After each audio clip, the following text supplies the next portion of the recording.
नमस्ते सदावत सले मातृभूमि। दोस्तों, क्या आप जानते हैं कि धार्मिक स्थलों पर लाउड स्पीकर और सड़कों पर नमाज अदा करने को लेकर न्यायालय ने सख्त निर्देश काफी वर्ष पहले ही दे दिए थे। पूरे देश में लाउड स्पीकर को लेकर सुप्रीम कोर्ट से लेकर हाई कोर्ट तक अपना निर्देश दे चुके हैं, लेकिन राज्य सरकारों की वोट बैंक पॉलिटिक्स ने उनके हाथ बांध रखे हैं।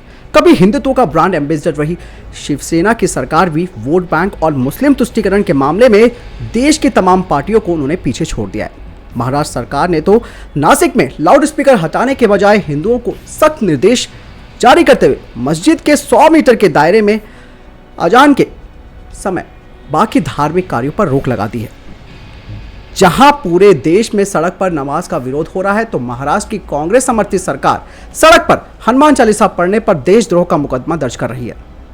तो राजस्थान की कांग्रेस सरकार प्रदेश की सड़कों को घंटों तक बंद करके नमाज की छूट दे रखी है।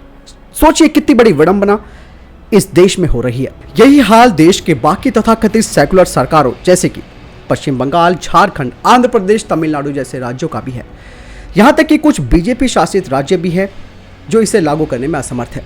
ऐसे समय में एक राज्य सरकार बिल्कुल खामोशी से अपना काम कर रही है और कहीं एक आवाज तक नहीं उठी। ये राज्य है उत्तर प्रदेश, जहां 5 साल पहले तक हर छोटी मोटी बात पर पूरे प्रदेश में दंगे हो जाते थे। वहीं योगी आदित्यनाथ के मुख्यमंत्री बनने के बाद हर काम हो रहा है, और वो भी बिना किसी विरोध के। महाराष्ट्र से शुरू हुआ लाउड स्पीकर का मुद्दा धीरे धीरे देश के कई राज्यों तक पहुंच चुका है। इनमें से कई राज्यों में इन्हें लेकर विवाद भी हो रहा है। इन सबसे काफी संवेदनशील राज्य जो उत्तर प्रदेश है, वहां सबसे तेजी से लाउड स्पीकर हटाए जा रहे हैं।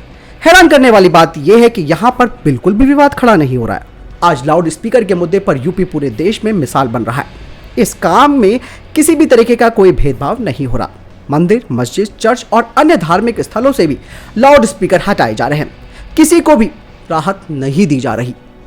अयोध्या के हनुमानगढ़ी मंदिर के महंत राजू दास ने सरकार के फैसले की तारीफ करते हुए इसे अच्छा कदम बताया।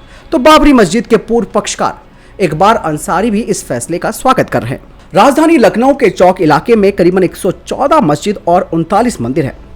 नियमों का उल्लंघन करने वाले दोनों धार्मिक स्थलों पर कार्रवाई की गई, लेकिन किसी भी पक्ष ने इसका विरोध नहीं किया। यही कहानी सिर्फ लखनऊ की नहीं है, बल्कि पूरे उत्तर प्रदेश की है। अभी तक कहीं से भी इस कार्रवाई के विरोध की कोई खबर नहीं आई है। आपको जानकर आश्चर्य भी होगा कि 30 अप्रैल तक पूरे प्रदेश में अब तक लगभग 46,000 लाउड स्पीकर हटाए गए हैं। बरेली में अब तक करीबन 9,835, तो लखनऊ से 5,183, गोरखपुर से 4,139, वाराणसी में 4,407, मेरठ में 7,330 और प्रयागराज में 1,828। इसके अलावा आगरा में 1,618 और कानपुर में 1,403 लाउड स्पीकरों को हटाया गया है, वो भी निर्बाध तरीके से। दोस्तों, उत्तर प्रदेश के सिर्फ 12 जगहों से 37,000 से ज्यादा लाउड स्पीकर हटाए जा चुके हैं। इसके अलावा 59,000 से ज्यादा लाउड स्पीकर की आवाज धीमी करा दी गई है। किसी भी राज्य की पुलिस को अगर सख्त निर्देश देते हुए उन्हें स्वतंत्र तरीके से काम करने की छूट दी जाए तो वो कमाल कर सकती है।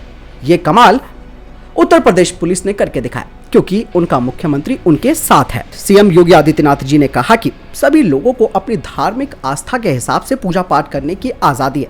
हमें लाउड स्पीकर से कोई दिक्कत नहीं है, जब तक कि उसकी आवाज धार्मिक स्थान के परिसर से बाहर नहीं जाती।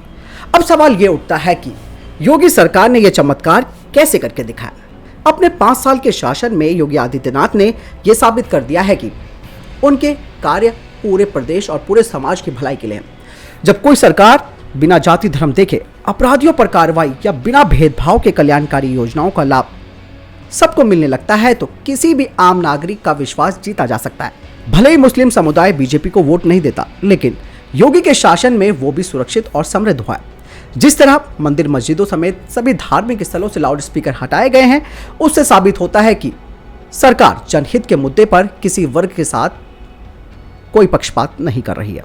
मुख्यमंत्री योगी आदित्यनाथ जी ने 21 अप्रैल 2022 को निर्देश दिया था कि धार्मिक स्थलों पर लाउड स्पीकर जोर से नहीं बजने चाहिए और उसकी आवाज सिर्फ उसके परिसर तक ही सीमित होनी चाहिए।